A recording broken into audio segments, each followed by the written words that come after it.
Hey, what's up everybody, it's me Jordan and I'm back with another drawing video. This time I'm drawing Kaworu Nagisa, who is Shinji's bromance character from Evangelion. I don't know, I watched this a long time ago and there's just like this weird kind of bromance relationship between these two guys. Not that there's anything wrong with that. The cool thing about Evangelion, there's just a lot of these really kind of subtle undertones which you can look into if you want, or you can just completely ignore it. I really got into the series when I first watched it. It was a while ago, so I've kind of forgotten a lot of the kind of subtleties of the show, but I went and watched all like the special features and like audio commentaries, and there's a lot of kind of depth to this show which is really cool, and like I said, it's there if you want to dig into it. There's some religious undertones, sexuality, and just kind of characters developing from, I guess, being children into their kind of adolescence. There's all these kind of cool different concepts which you can take or you can completely ignore if you're not really looking for that, and just enjoy some pretty cool mech battle scenes if that's what you're into. But I think this show's got a lot more to offer than just that. I'm honestly not really into a lot of the mech kind of animes, I guess, just like the Gundams and that kind of thing. I've got nothing against them, but it's just never really been my cup of tea, so I've never really watched them. But for me, this anime wasn't even really about the mechs. For me, it was all about the characters, and in my opinion, that's what makes animes interesting. So if you haven't checked this anime out yet, I highly recommend it. It's a bit of a classic, and at first you might not think it's your style of show, but I think if you give it a chance, it's a really mature anime that is really worth watching. You just have to be prepared because the main character Shinji is a little bit of a sook, and it can be a little frustrating sometimes.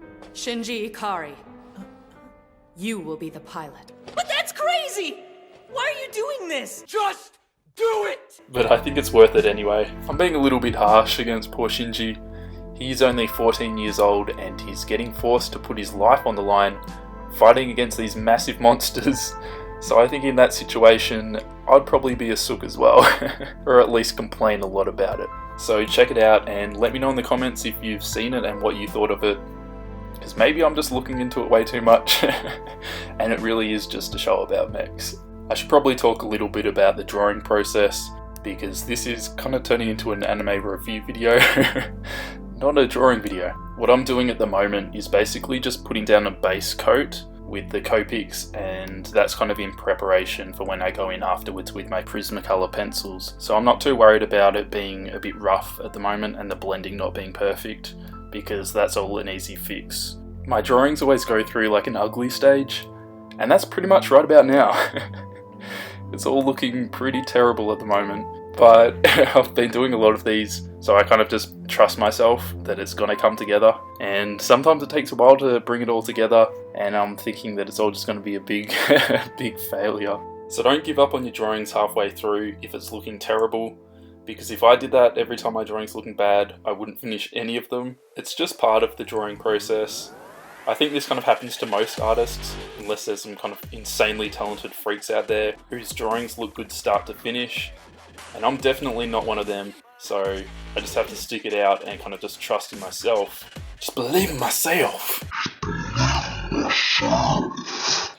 That I can bring it together by the end of the drawing. We've got a really sad moment coming up, guys. We're about to witness the death of my grey Copic marker, so if we just have a moment of silence as we remember all the drawings that I've done with this grey marker. You fucking piece of shit, look how blotchy it is. It's so bad, I start like dabbing it against this other Copic marker, trying to just get a little bit more juice in it so I can finish this drawing. And it's just going so bad. I started using my dull lavender Copic marker heaps, pretty much as a replacement for my grey Copic markers. I ran out of like all my grey markers when I was doing all my creepypasta drawing videos, because I used the grey tones heaps. So they're pretty much all gone, which kind of sucks. I need to buy refills, but I just really can't be bothered at the moment.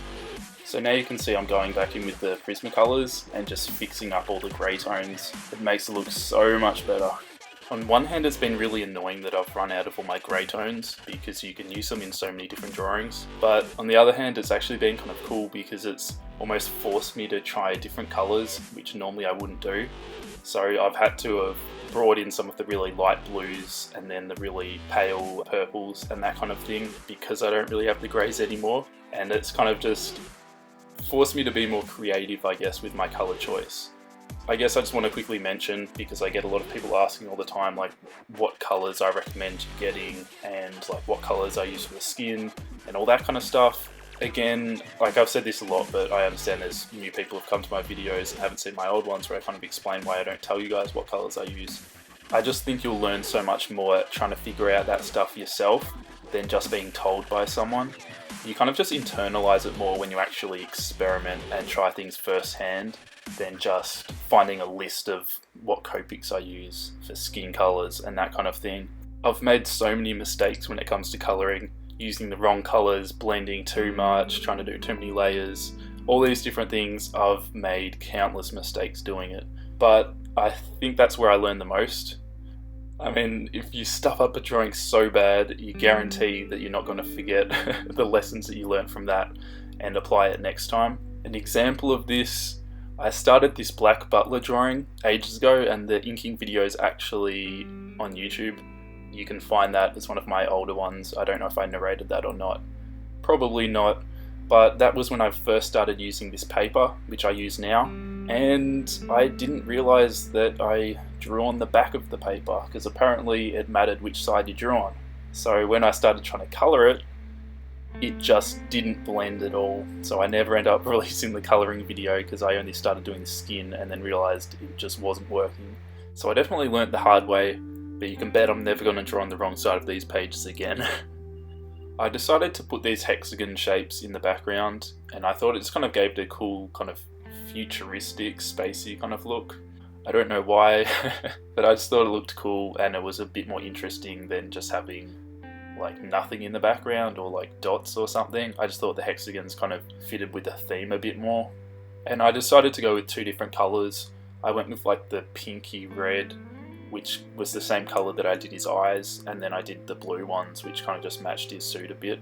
A little technique that you can do, and that you kind of saw me doing while shading them, is to shade with two Copic markers. So I had like a darker pink and then a really light pink, and I'd do some shading with the light pink, and then I'd dab the light pink marker on the darker marker, and it kind of absorbs some of the ink but not too much, and then when you shade with the lighter marker for a little bit, it will be darkened a bit, so you can actually get like a pretty nice gradient if you're careful with it.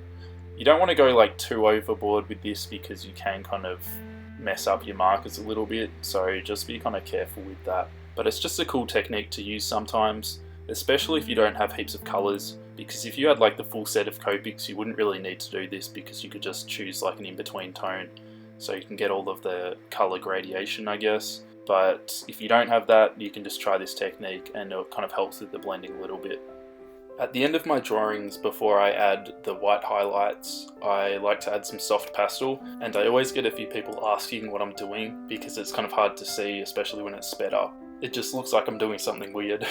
So I'm just scraping off some shavings from a soft pastel, and then I'm just blending that with a tissue or a Q-tip. It's just same kind of deal. It just adds some nice kind of blending on top. And the reason why I do that at the end generally is because it's really easy to smudge. And if I was doing drawings without recording the process, I would use like a piece of paper to rest my hand on so I don't smudge my artwork. But because I'm making the videos, I want you guys to be able to see the picture and not just a blank piece of paper. So I don't do that, so I just have to be extra careful that I'm not like smudging my artwork too much. A little side note, you can use pencil shavings for the same technique. That was kind of something that I picked up at school. But I find pencil shavings are a little bit harder to control, and sometimes when you're trying to blend them softly, you get some inconsistent shading, just because the pencil shavings are kind of chunkier, I guess, than the soft pastel shavings. So that's why I've kind of gone with the soft pastel shavings instead. I find it kind of works a little bit better and it's easy to control. So I've gone in with my white gel pen, and I've gone around some of the edges of the materials of his plug suit, and it kind of makes things pop a little bit more, and it makes it look a bit more three-dimensional, and it gives a bit of emphasis to some of the edges which makes it look like it's got some different layers and some vents in it, and it just makes it look a lot more interesting in my opinion. It just puts more definition on the edges. I also like to put some dots kind of here and there. It kind of looks like there's light reflecting in a way, but it just looks cool and gives it a little bit more detail, and it kind of finishes off the drawing really nice. Anyway, we've pretty much run out of time. I hope you guys enjoyed this video. Let me know if you did by giving me a thumbs up, and I'll catch you guys next week in next week's drawing video.